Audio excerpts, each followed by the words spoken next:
স্ত্রীকে তালাক দিলেন নিলয়। সৌদিতে ঘটে গেল নাটকীয় ঘটনা। হ্যাঁ, ঠিকই শুনছেন।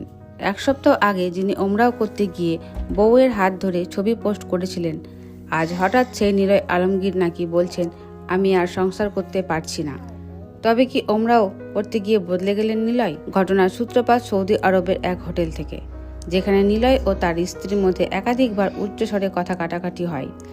প্রত্যক্ষদর্শীরা বলেছেন, নিলয় নাকি বলেই ফেললেন, তুমি সবসময় ক্যামেরা চাও, আমি শান্তি চাই।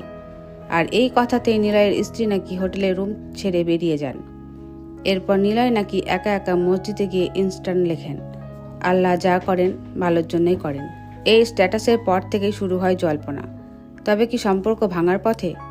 অনেকেই আবার বলছেন এটি নিলয়ের নতুন নাটকের প্রমোশন স্ট্যান্ড, কারণ এমন পোস্টের পরপরই তিনি লিখেছেন, নতুন আমি, নতুন শুরু।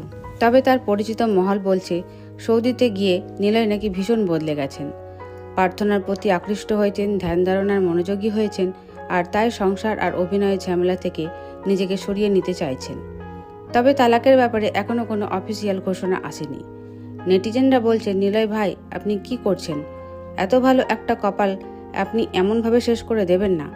আরেকজন লিখেছেন, নিলয় ভাই, ভাবি না থাকলে ফেসবুকের মজাই লাগবে না। আপনারা কি মনে করেন, সত্যি কি বিচ্ছেদ হচ্ছে নাকি পুরোটাই মিডিয়া গেম? কমেন্টে আপনার মতামত জানান। ধন্যবাদ।